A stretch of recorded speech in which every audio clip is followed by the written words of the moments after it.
อ้ยต้องไปมาระบบไปบ่ได้แม่มีบางคนเป็นญาตินะครับอยู่มอใดนี่มอ3ยังสิผู้น้อยเลยบ่ได้กินข้าวมีแฟนแล้ว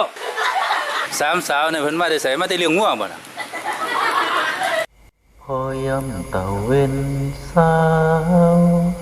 เฝ้าแต่แนมไปขอบฟ้าไกลไกลหัวใจลอยควมโคงคิดฮอดคิดถึงจังฝากเพลงส่งตามลมมากล่อมใจในยามเศร้าเงาฟังเพลงฝันพระจันทร์เป็นหมู่ใจโค้งเอ่ยนางอยู่ใสลายน้ำนำข่าวหาเสียงไผ่ใจวังเวงโอ้ยเพลงหวนผสมเถื่อเขาคอยคืนคมวันลมสอยพัดพาชีวิตบนเส้นทางขวกน้ำต้องทางไปเส้นทางอีกยาวไกลโลกกว้างใหญ่นักหนาสุดขอบฟ้ามีแต่ใจแม้ไกลสุดไกลบนลืมขอบคุณในน้ำใจที่มีให้กับฉันที่ผ่านมานานทุกวันยังจมหาแม้ตัวเธออยู่ไกลหัวใจยังส่งถึงคิดฮอดผู้สาวลาวใต้จากคงเชียม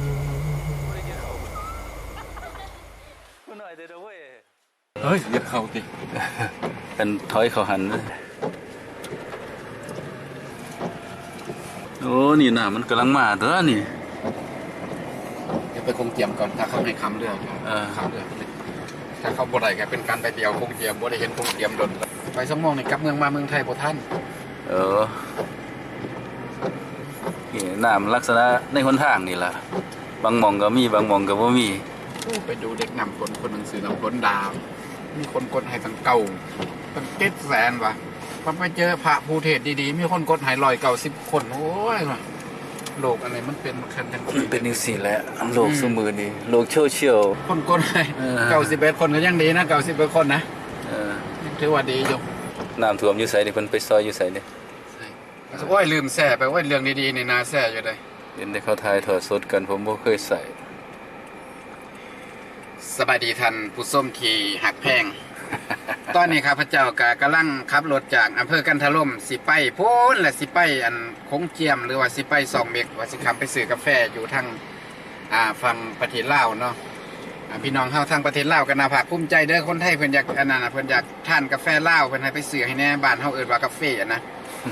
ก็ว่าสิคำสักคงเจียมมันสิคำใดบอกคันน้ำเต็มของคำบ่ได้ก็สิว่าสิไปทางคงเจียมเนาะแต่ผมแม่นสิไปทาง2 เมกสิคำไปทาง2 เมกไปซื้อกาแฟลาวลงเทินตั้งแต่จังหวัดศรีสะเกษพี่นาสิไปซื้อกาแฟน่ะเนาะอันนี้ก็น่าภาคภูมิใจโอ้ฝนตกตลอดทางบ่นี่คือสิตกตั้งแต่ศรีสะเกษโพดแล้วไปจนฮอดอันคงเจียมพุ่นบ่นี่เนาะไปเบิ่งว่าสิคำคงเจียมได้บ่เฮือเพิ่นคำได้บ่น้ามันหลายตอนนี้ถ้าคำทั้งคงเจียมได้นี่มันก็สิดีอยู่อย่างว่าเฮาสิบ่เสียค่าบริการด่านมันแพงพุ่นนะบ่เป็นหยังดอกตรงนั้นก็คือสิบ่มีอุปสรรคดอกแต่ว่าถ้าไปคงเจียมใดก็คือสิดีแน่จังซั่นดอกว่าฝนตกตลอดทางรถลาพาหนะก็ใส่รถระมัดระวังเด้อขะหน่อยเด้อค่อยไปค่อยมามื้อเช้านี่โอ้ยครับออกมาจากศรีสะเกษสิมากันทล่มนี่น้ำมันหงรถแล่นเข้าไปมันกระจายขึ้นทั้ง2ข้างรถกระแทบจะเสียหลักพุ่นล่ะถ้าแล่นไว้นี่คิดเบิ่งพี่น้องถ้ามันแล่น120นี่มันสิเป็นจังไดเนาะอันนี้แล่นมานี่เพียงอัน แลนด์มาเพียงเท่าไหร่ละเพียง60นี่ก็ยังเกือบเสียหลักนะฮะนี่เลยเวลาฝนตกเนี่ยเนาะรถมันจะเสียหลักเวลาแลนด์ไว้น้ำมันโฮงบางทีน้ำมันเต็มเนี่ยบางทีเบรกมันกระโบอยูอีกอย่างนี่ก็คอยไปคอยมาเนาะนี่ขาหน่อยแลนด์นี่60เองโอ้แกงสะพื้นผมมีแกงเลยว่ะ จะมีไปได้ยังไงเนาะ มันถ่วมหมดบ่แห้งแล้วนี่แหละ เดี๋ยวเขาไปทางแกงตะนาเลยครับเสียกิโลไปอยู่บ่กี่กิโล อำเภอพิมูลมั่งสาหารน้ำก็เต็มท่วมปานนี่ล่ะพี่น้องมื้อนี้วันที่3กันยาเนาะ สามกันยา 3กันยายน 2562การบ่ขาดฝันว่าสิได้มาโค้งเจียมก็ได้มาอนุสรณ์พามา ป้อมตำรวจนี่ยังอยู่ปกติในป้อมตำรวจ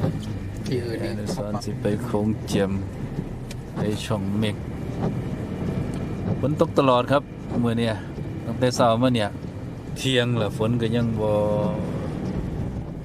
ฟ้านี่บ่ทำท่าว่าสิมีเช้าหยุดแต่ว่าผ่อนคล้ายๆไปแต่มื้อนี้มึงสถานการณ์แล้วก็คือสิบ่หยุดดอกฝน กิโลเองนะ โค้งเจียม30กิโลผาแต้มผาชนะใดซึ่ง2222ตอนนี้ก็เที่ยง47นาที โอ้เวลาครับยังเยอะเลยแต่ว่าพี่ต้องกลับไปถึง6 โมงให้ได้บ่ หมอก็บ่ปานนั้นนะคันฝนตกจังซี่ก็บ่จำเป็นแห้งครับ เพราะว่าจะเที่ยวเต็มที่ไม่ใช่ถ้าพี่อยากเล่นกับเขาบ่เป็นไรโอกาสที่จะมาบ่แม่นง่ายๆนะผมพร้อมทั้งวัตถุทั้งอะไรมันก็เวลาบ่พร้อมคือเวลาเนาะ จริงๆผมยังมาได้ก็ได้แล้วนั่งรถโดยสารมาก็ได้หักโค้งเจียมไปนี่10 กว่าปีแล้วบ่ได้เห็นโค้งเจียมเนี่ยเว้ยบ่ ยิ ได้ นดีต้อนรับเข้าสู่โขงเจียมโอ้ยายเราสิไปวัดเพิ่งไปตลาดเนาะยายเนาะ บ่ได้จอดเอาเนาะ โอ้ยน้ำท่วมโขงเจียมแล้วพี่น้องนี่แหละครับน้ำท่วมโขงเจียมเรียบร้อยก็ยังไม่สนิทหรอกวันนี้ 12:48 นาที สบายดีตอนนี้ก็ขน่อยมาฮอดโค้งเจียมเลยเด้อ ถ่ายทอดสด นี่นะถ่ายทอดสดแต่บัดนี้ก็ได้สิได้ลงไปเบิ่งอันทางแม่น้ำโขงเพิ่นเป็นอย่างใดสิข้ามไปประเทศลาวได้บ่คันข้ามไปได้ก็สิข้ามไปซื้อกาแฟเนาะโอ้นี่ท่าเรือน้ำเที่ยวนี่ 12:54 นาทีนี่คือถนนเรียบฝั่งแม่น้ำโขงโดยแท้จริงพวกรถก็มาจอดอยู่เว้ยน้ำโขงเจียมเทศบาลตำบลบ้านด่านโขงเจียม ฝั่งลาวที่เฮาเห็นน่ะบอกเพิ่นนี่ เอ้ยเห็นพอมู่ๆเห็นคือ นะ อันคุยเขานั่นคือเอ้ารายงานผล เห็นบอกเห็นฟังเล่าวบอกครับพี่น้องผมฟังที่เขาเห็นอยู่คนคือฟังเล่าวเนาะ แมนเห็นแต่หลังคาผู้พุ่มพู เห็นเขาอะนะ เห็นหลังเขาน้ำมุนเป็นไตไกลเว้ย ไปท่าเรือไป ลองมึงไปท่าเรือมึง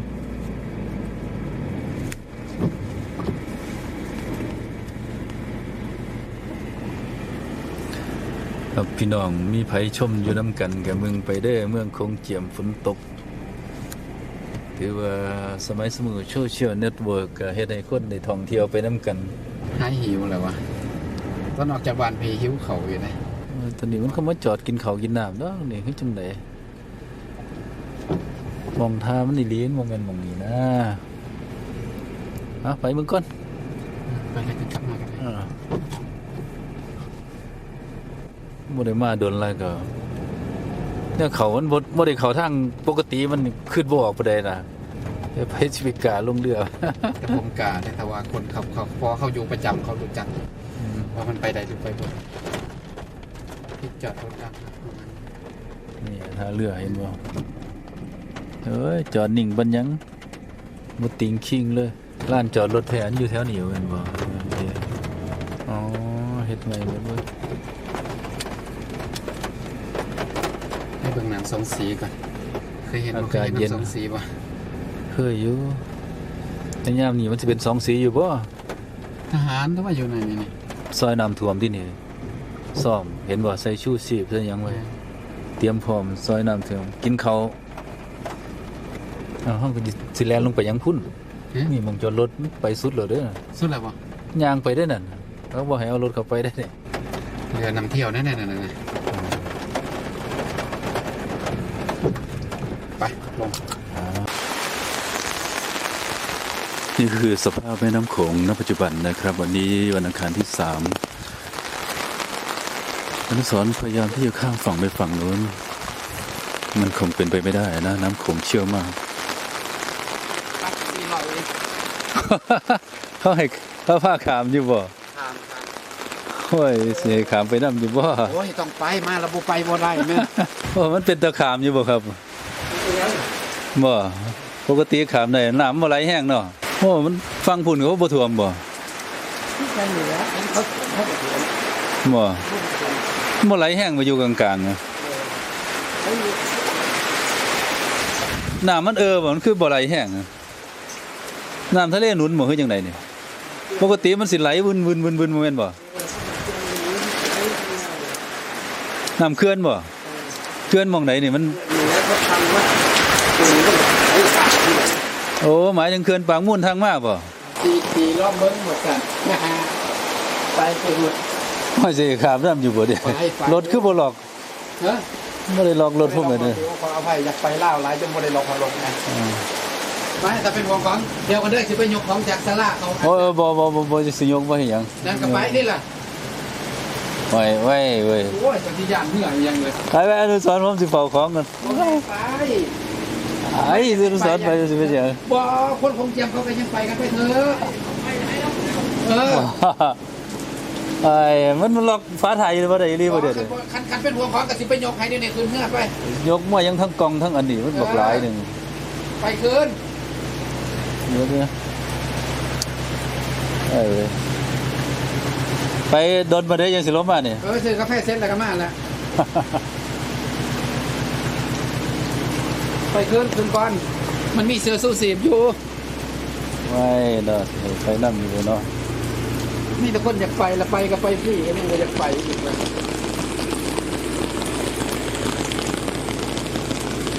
อย่ามืนเด้อ คนเขาอยากไปนะสิคนอยากไปเนี่ย ขนหัวอยู่ตัวนี้สนะ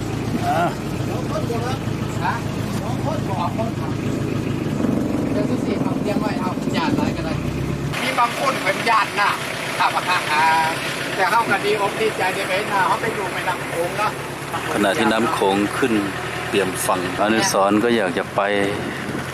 ฝั่งแล้ว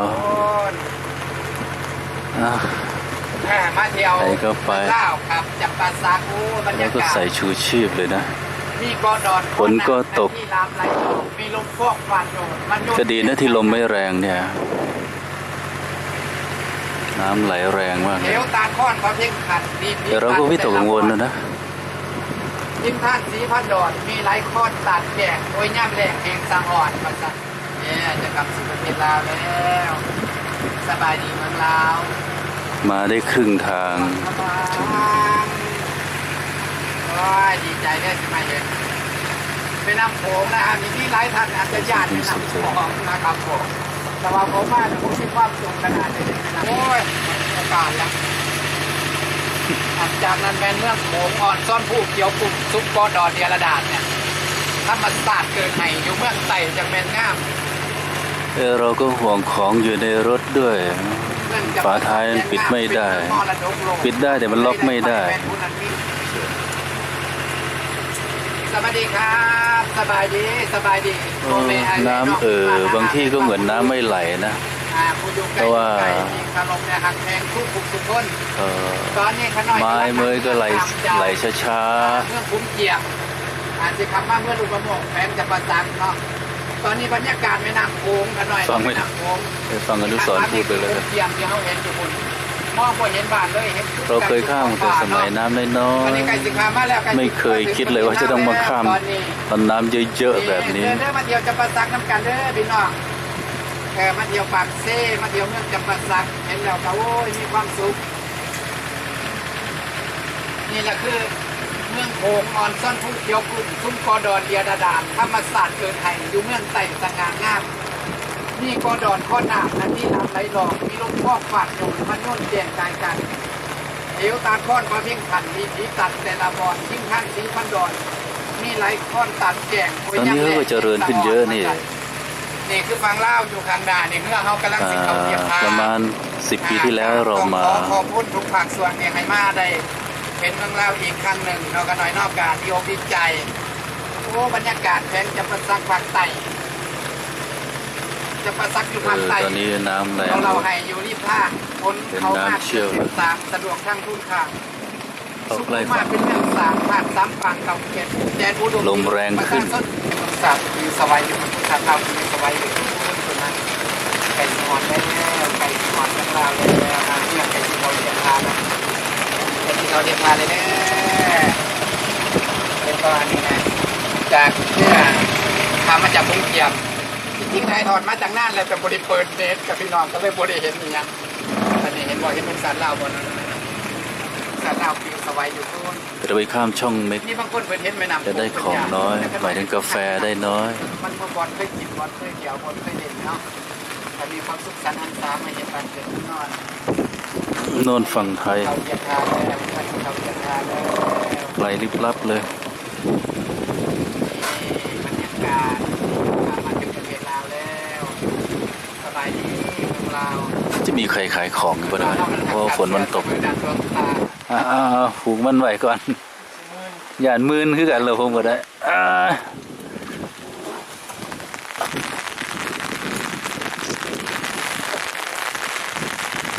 โอ้ยอย่านมืน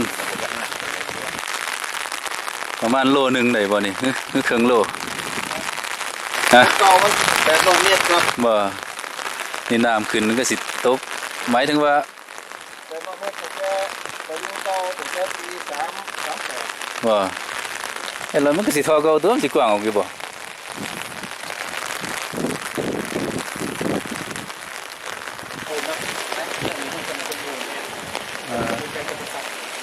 ชนะสมบูรณ์แขวงจำปาสัก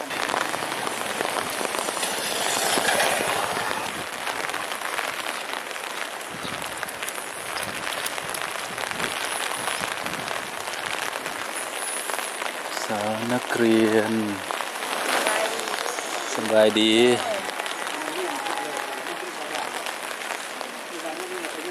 เลิกเรียนเลยบ่นี่เลิกเรียนหมดเลยบ่เนี่ยเลิกบ่าย2ฝนตก ว่าบานีนาอยู่วะ ตอนนี้ฝนตกลมแรงอย่างหนักนักเรียนไปดูแม่น้ำโขงก็เป็นครั้งแรกในชีวิตที่มาเห็นฝนตกอยู่ฝั่งนี้นะมัธยมสมบูรณ์บ้านสิงห์สัมพันธ์เรืออะไรเนี่ย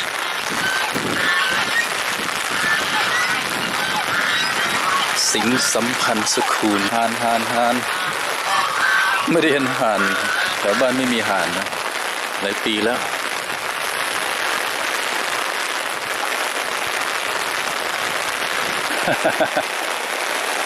โอ้ยฝนตกหนักก็ฟังไทยตัวนี้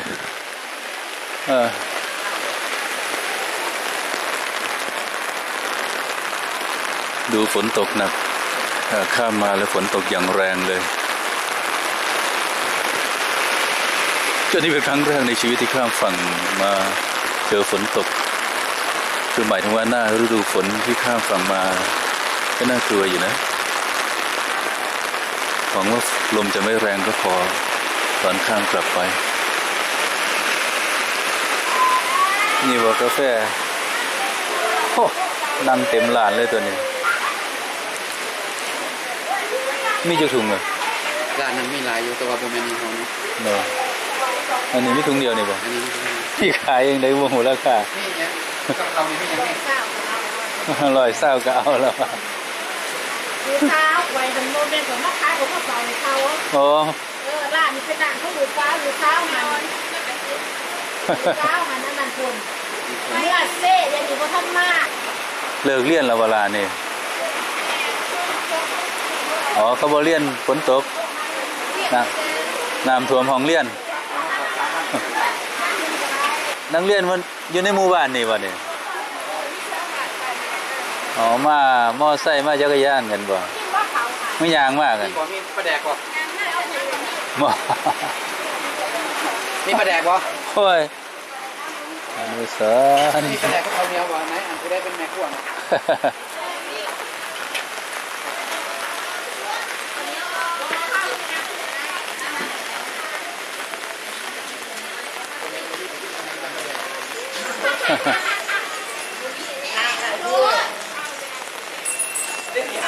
กินข้าวเหนียวจำปลาแดก บ้านเฮาบ่พวกเรียนมัธยมบ้านเฮาบ่ท่านใดมันจะเคยอยู่บ้านเรียนของมันเจ็บ หอนหม้อแปดหม้อแปดเทียบก็ฟังไทยคืออันใด มันมีแค่มเจ็บ บ่ ลาวมีมเจ็บแต่ว่าไทยมีมหก บ่กว่าจะเฮียนหอนหม้อเจ็ดก็ใส่เวลาจักปีนี่พอ1 2 3 4 5บ่ จะมากิน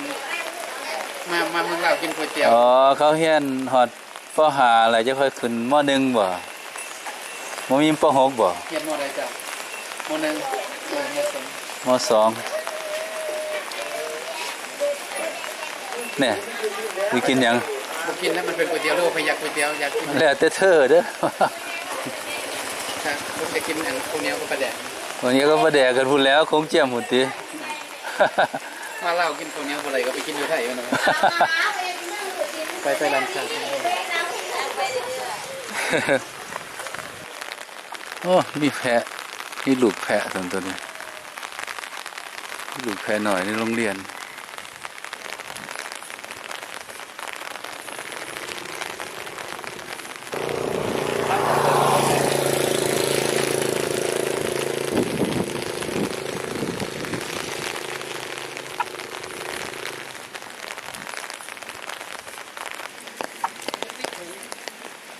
ราคาส่งกับราคาเสือนี่อันเดียวกันบ่ราคาส่งกับราคาเสือ ใส่ส่งโดดเลี่ยนบ่เนี่ยไม่จะว่าถึงเวลาเลิกเรียนยังโดดเลี่ยนมัน มันฝนตกแห้งร้ายครับกับบุคอย เอาครูผมมาสอน มันมากกับบุคอย มากันบ่ครบ โรงเรียนเฮาที่สวรรณเขตนะ เป็นโรงเรียนเดียวในประเทศในโลกเรียนอยู่ใต้ต้นม่วง เวลาฝนตกเนี่ยอาจารย์บอกไว้เลยว่าบ่ต้องมาโรงเรียนแล้ว นี่ก็ใส่เทวะมันร้อนกว่าเทวเอาดูในใส่พริกพวกมันมันตาใส่คนมาเดียวกินกับใส่แก้วเนาะพกเลยนี่ก็ใส่แก้ว หน่อย ยิ้มเสือเลย นี่มอไหนนี่ มสาม ม .3 นี่สิผู้น้อยเด้ มาหน่อยเถอะ บ่ได้กินข้าวผู้น้อยเด้อเว้ย มี12ปีหรือ13ปี ม .3 นี่อายุจักขวบทั้งพี่ 14บ่ 14 15อยู่บ่ม .3 ที่ยังสิเอาเลยนะ เอาว่าเนี่ยดอกม .3 ว่าซั่นบ่แม่นป .6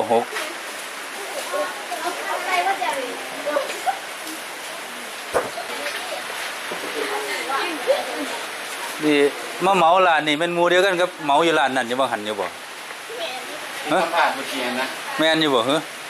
แม่นหมู่เดียวกันกับอยู่นั่งอยู่ร้านนั้นอยู่บ่แม่น ทำกล้วยแล้วบ่ไป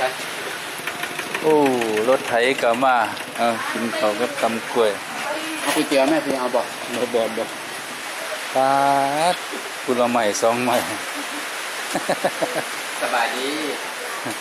ม .3 หมดทุกคนอยู่บ่นี่ เอาน้องหน่อยยังว่าส่งที่ ม .3 ม .4 ม .5 ไผอยู่ม .5 ม .6 ถ้าน้อยกำลังนั่งกิน นี่แต่ม.3 อยู่ที่บ้านนะบ้านมันจริงสำคัญเมืองตลาดสมบูรณ์แข็ง จักเราเป็นอีหยังนี่เราเว้าอยู่ผู้เดียวยังไม่ถือสาความโอ้ก๋วยเตี๋ยวน้ำผมบ่เดี๋ยวนี้ บ่ได้กินตำมะกล้วยโดน อ๋ แล้ว อก๋วยเตี๋ยวกับก๋วยเตี๋ยว มาเห็นตำมะกล้วยเนี่ยโอ้ดีใจพี่น้องอันบ่ได้ว่าสิกินข้าวยังบ่ทันได้กินซะมีแต่เว้าอันนี้ก็ได้เดี๋ยวเขากินกันเด้อ กับตำกล้วย อืม โอ้บ่ได้กินย้อนหมูยมกับตำกล้วยมัน แต่ ได้ห หา ลาย กินอ ปี ยู่ แล้ว แต่สิหากินได้ง่ายๆนี่ตำกล้วยนี่ ขึ้นฮอดสมัยเป็นเด็กน้อยย้อนหมูยม โอ้ กับ กินน้อย ตำกล้วย ตอนยังเป็นเด็กน้อยไปเที่ยวเล่นกินตำมะกล้วย นี่ กิน ใส่ กับป แม่ อม บ่ได้เกี่ยวกินย้อนหมูยมกับตำกล้วย ปิ้นหันตองนางล้อมพร้อมทั้งกีตักกะแตนเฮ็ดอยู่แดนหัวหน้าที่วงบ่ลืมได้ยังอะไรแฟนเขามีปัวเกลือกกรอม แต่ว่าทั้งบักอายบ่ไม่มานระวังใจได้ลูก2-3แล้วก็ยังแจ๋วอยู่คือเก่าเอาน้องๆเนี่ยน่ารักเอาน้องนักเรียนเนี่ยนี่แหละคนจำปาสักนี่ต้องหน้าตาดีๆจังสิสาวปักเสนสาวแพงจำปาสักจำปาสักภาคใต้เอาเหล่าไห้อยู่ริมน้ำอยู่ริมทางคนเขามากเกือบเต็มสารสะดวกทั้งทุ่นค่า สุขุมมาเป็นเมืองสร้างธาตุซ้ำปางเก่าแก่มีมาแต่ก่อนปีมุ่นเสือแต่ปฐม ฟังหูเรื่องอยู่บ่ว่า กัน เพิ่ บอก น ฟัง อีห ดู ยัง เรื่องให้ฟังก่อนตอนจบ เนี่ย อนุสรณ์กสิหามากบท่านผู้ฟังจงจำไว้ ทั้งยิ้มทั้งหัว กินหยังก็บ่ลงหมดเลย คันทันไปเมืองไต่สีพันดอนฝ่าย่อนย่อนสอนเด้ เบรกเด็กน้อยแค่ลูกชิ้น ออนซ่อนเด้ออนซ่อนผู้เขียวกลุ่มชุมกอดอนเดียรดาษธรรมศาสตร์เกินให้อยู่เมืองไต่สง่างาม สงสารลูกเต่าเพิ่นในบ่สิเรียนบ่จบม .3 นั่นเองจ้ะ แค่ลูกชิ้น นักเรียนผู้ใดจะขึ้นไปเรียนต่ออยู่เวียงจันทน์ถ้าไปเรียนมหาวิทยาลัยแห่งศาสตร์ในบ้านเฮาอยู่ไกลๆนั้นบ้านหน้าทมมุ่งสนะสม ตอนนี้ก็มีการแลกเปลี่ยนอุปกรณ์ได้ไม่สุขลำบากขอบคุณมากโอ้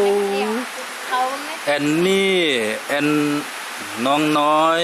น้องนุ้ยสุดชาดาสุดสดาหรือสุดชาดานี่นิดหน่อย ผู้ใดเป็นเจ้าของเฟซหนูบอก เอากับหมดทุกคน คนนึง แอนนี่ อันนี้ แอนนี่บ่ คิดว่าหนูเป็นเจ้าของเฟซ หนูมันจะเป็นเจ้าของเฟซได้ คนบ่ครับ หนูเล่นเฟซได้อยู่บ่หนูเท่านั้น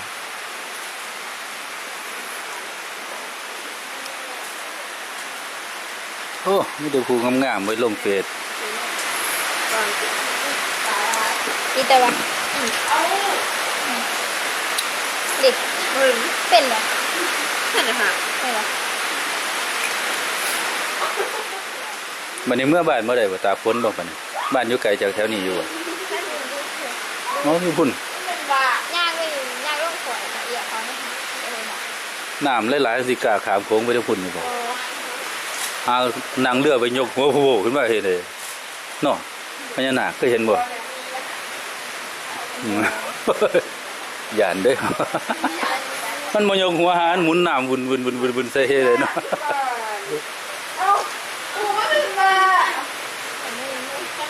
พี่ภาษาไทยได้อยู่บ่ เป็นยังได้ บ่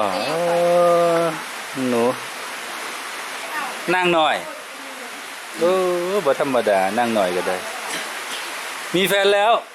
อ้ยะถ่ายพุ่มประกาศเลยได้เนี่ยไปบ่ทันฮู้ได้ฮู้แล้วเด้อนี่นะพวกใดแช่เจ้าของว่ามีแฟนแล้วได้ปิดโอกาสเจ้าของได้เนี่ยแหน่มาได้ไสล่ะสามสาวเนี่ยเพิ่นมาได้ไสมาได้เลี้ยงงัวบ่น่ะเอ้าฝนตก ไปเขียนงัวมาแล้วมั้ง จังแล้วเนาะ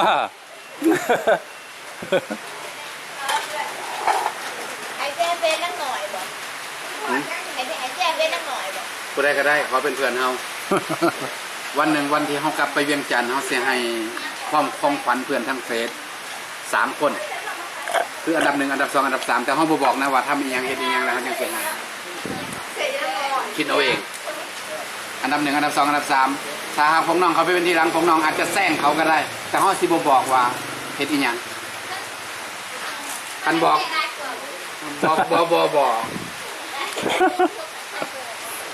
บอกกินเอาเองแต่ว่า เพิ่นว่าอยู่ในนี่ไผสามารถอ้วนก่อนหมู่เพิ่นสิให้รางวัลก่อนหมู่เพิ่นว่าเพิ่นมักคนอ้วนเพิ่นว่า อันสองสามวันก่อนไปแจกทุนนักศึกษาอยู่ที่อำเภออุ้มผางจังหวัดเชียงใหม่ เนี่ยชุดเลี้ยงงัวมันเป็นจังซี่บ่ชุดเลี้ยงงัว สิแจกรางวัลเลยก็ได้เอา50 บาทผู้ใดตอบคำถามใดเอาไปเลยเอาตั้งใจฟังให้ดีนะ ฟังเด้อวอมดเอาจังสิถาม เอ้า 4สังเวนียสถานมี4ประการหลักฐานสำคัญ อิหยังเนาะบัด ปา นี้เนาะ สูตรณลุมพินีวันเสด็จจากคันพุทธมารดาตัดสรุปพุทธคยาประกาศศาสนาที่สารนาถ พระองค์สิหาสายญาติประเด็จเสด็จดับกันกุสินาราคำถาม อยากถามว่าพระพุทธองค์เสด็จดับกันอยู่ที่ไหน บ่ต้องย่าน เอาไปเลย50 บาทนะยังหัวไปสิไหว เอาตอนนี้บ่ เอาตอนนี้เลยเอาไปเลย50 บาทนะเอาฟังไหมเมื่อกี้โบได้ตั้งใจฟังนะตั้งใจฟังนะตั้งใจฟัง4สังเวนียสถานมันเป็นภาษาบาลีมากๆเลยนะถ้าเขาจำได้เข้าใจภาษานะ4สังเวนียสถานมี4ประการหลักฐานสำคัญ ปาสูตรณลุมพินีวันเสด็จจากคันพุทธมารดาตรัสรู้พุทธกยาประกาศศาสนาที่สารนานพระองค์สิหาสญาติเสด็จดับคันกุสินาราคำถามอยากถามว่าพระพุทธองค์ปาสูตรอยู่ที่ไหนฮะเอาไหมเอาตอบเอาให้ตอบอีกครั้งหนึ่งบอถู โอ้ ก ยกุสินารามันอยู่ที่แหละสุดท้ายพุ่นเนาะ ยังพูดว่าความจำผู้ใดสิดี ประสูติแปลว่าเกิด ประสูติแปลว่าเกิดเอาตรงนั้นบ่เป็นนายบอกเขาใจความหมายบ่เป็นนายแต่อยากพูดว่าพระพุทธองค์ประสูติอยู่ที่ไหนเอาไปเลยเอาใหม่นะ เอาน้ำหนึ่ง น้องกันอันเล่นเกมได้นะสี่สังเวนียสถานมีสีประการหลักฐานสำคัญปาสูตรณลุมพินีวันเสด็จจากคันพุทธกยาตรัสรู้พุทธเอาไหม เปลี่ยนคำถามเลยเด้อ บ่ บ่เด้ เปลี่ อย นบ่เปลี่ยน ว่า สิริครับได้บ่ครับ จังน้อยนี่แหละครับกินข้าวแล้ว เฝ้าอยู่บ่ครับ กินข้าวแล้วนี่ ท่านบ่นี่ผมสิกลับก่อน บ่ มีเวียก โอ้ กินข้าวแล้วกันครับกำลังกินข้าว ครับ ครับผมไปถ่ายอยู่เจ้าข้าว เอาขอโทษในไลน์ครับคิดว่าเอาไหมเอาจำคำถามเป็นคำถามสุดท้ายเลยนะ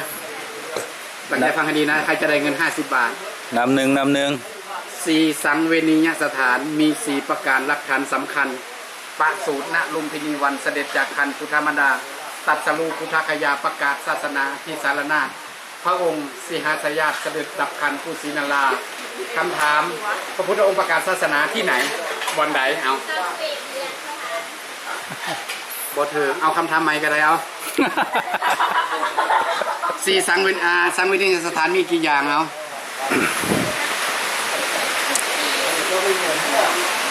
สีบอกเอาสีเจ้าถึงเอา โอ้ยก็เขาบอกเราสีสังเวชนี่ ก็ตัวผู้ใด โอ้ยแจกเลยบ่ดิ ก็แจ้งที่บอกว่าจะให้เลย สาวเลี้ยงงัวก็บ่มาเข้ากล่องนั่นเลย ขอบคุณ ไปแล้วครับผมสวัสดีครับ อนุสรณ์ลงเรือแบบมืนลุยลงโหลดมืนยางแรงจากฝั่งลาวเรือจะวิ่งเร็วกว่าเดิมเพราะว่าเจ้าของเรือบอกว่าจะต้องรีบกลับไปทำธุระตามเราที่ร้านค้าตอนนี้ก็ฝนตกหนักเดินทางออกจากคลองเจียมมาได้หลายเติบครับรถยางระมัดระวัง เอาพี่บุญเลยครับว่านี่ 16:25 นาที โอ้ฝนตกหนักน้ำบ่ท่วมข้าวนี่ไปท่วมข้าวใดครับ เมืองอุบลก็เริ่มน้ำท่วมหลายๆหม่องครับว่าล่ะบีบแต่นี่เป็นอย่างไรเราบ่ฮู้ว่ามีคนมาน้ำกลนเราก็เลยม่วน โอ้ยคนหนาวเพื่อนในป่า คุยโทรศัพท์กินน่ะจิกาโอ้ เอามือกัน เอามือกลางฝนกลางโกบบ่หนาวอ่ะลังกวนแล้วก็สิบ่หนาวเนาะ โอ้ยผมเนี่ยโบได้เลยนะที่ผมนำถ้าผมว่าเมื่อลมนะ เออ ผมบ่ได้ตายเพราะจมน้ำหรอกตายหนาวตายอย่างนี้เลยนะแต่เมื่อเขามาซอยพวกท่าน โอ้ยซอยบ่ทันดอกก็ซอยเจอจังได๋ก็บ่ทันอนุสรณ์คันบ่ใส่ชูชีพมันจังได๋ก็บ่ทัน สู้สิคือผมบ่จมน้ำตายผมจะตายเพราะหนาวตายไอ้สู้สิผมจะตายคือเก่า เอามันก็ยังมีโอกาสรอดเด้แต่ว่ากันตกกลางแม่น้ำโขงมึงไม่ชูชีพนี่รับรองโมเมนต์หนาวตายนอนสำลักน้ำแล้วก่อนฝนตกยังหนักครับตอนนี้หนักกว่าตอนขามาแล้วก็ต้องประคับประคองเปิดไฟรีขอทางแต่บ่นักรถบ่ได้เปิดไฟรีขอทางนี่เนาะเลี้ยวผิดมองอนุสรณ์พาเลี้ยวเข้าตลาดรถติดปานนี้ยังอยู่เลยค่าแต่มวนให้กระได นั้นการจะถึงฟังฝันแล้วเราเรียนไว้พอฟังฝันอยู่ข้างหน้าเนาะ ฟังฝันมันอยู่จังไดฟังฝันเดี๋ยวนี้ ฟังฝันก็คืออำเภอโขงเจียม ระวังเข้าโค้งรถเข้าโค้ง ดีถ้าพระอาจารย์ไม่วางใจก็จะลำบากกว่านี้เลยแหละตรงนี้ เอาเขาก็จอดไว้ก่อนแล้วเนาะ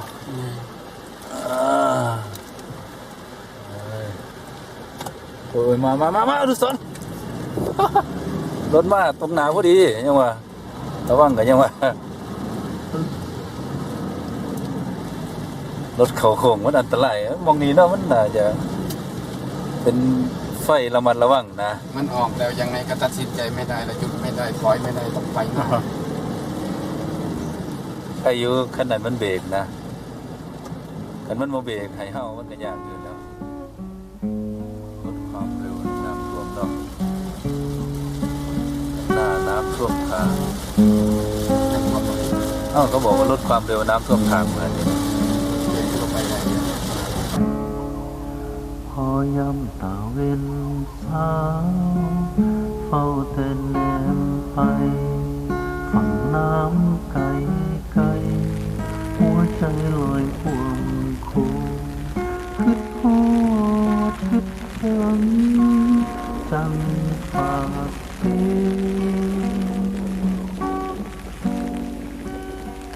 ส่งตามลมมากล่อมใจในยามเศร้าเหงาฟังเพลงฝันพาฉันเป็นหมู่ใจคงเอ่ยนางอยู่ใสลายน้ำนำข่าวหาเสียงไผ่ใจวังเวโอ้ยเพลงหวนผสมเพื่อเขาคอยคืนคม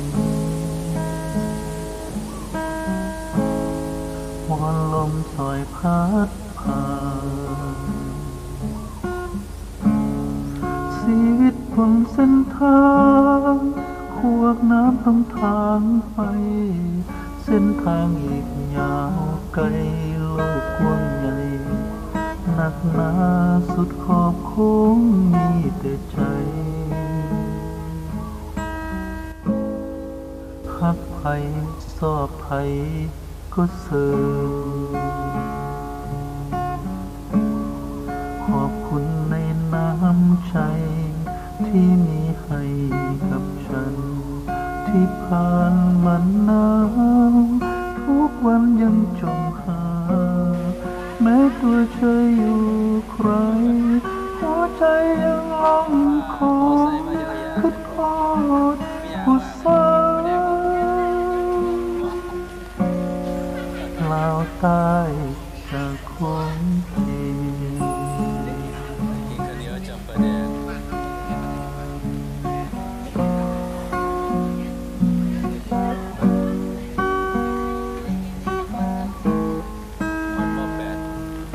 .8เทียบกับฝั่งไทยคือ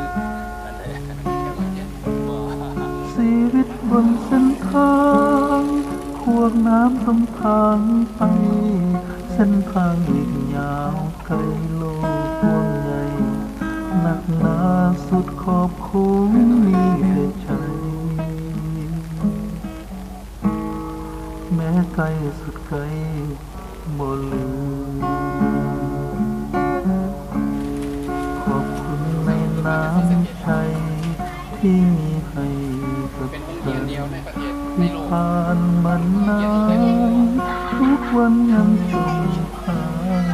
แม้ตัวจะอยู่ไกลหัวใจยังส่งถึง ม.3นี่สิ คิ คุ ด ณหน่อย ฮอดผู้สาว คุณหน่อยเด้อเว้ย ลาวใต้จากคงเพียง ม.3บ่ซั่นบ่แม่นป .6 แม้ตัวจะอยู่ใครหัวใจยัง ไปถ้าไปเรียนมหาวิทยาลัยแห่งศาสตร์ในบ้านเขาอยู่ใกล้ๆในบ้านนั่น ผู้สาว ตอนนี้ก็มีการแลกเปลี่ยนอุปกรณ์ได้ไม่สักคนละบ่า ลาวใต้จากค แอน ง นี่ เพียง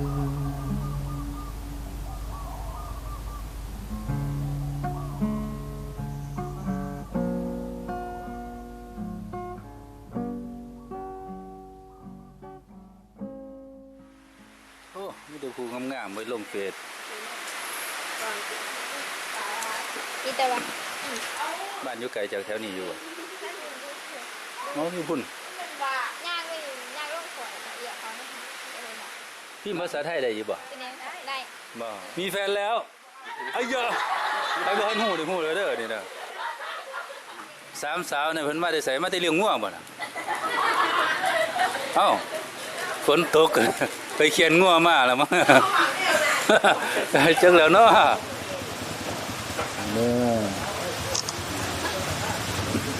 บ่เห็นมาสุกคนเลย โชว์เนี่ย พอแล้ว สาวเลี้ยงงัวกับว่ามาเขากล่องนั่นเลย ขอบคุณ ไปแล้วครับผมสวัสดีครับ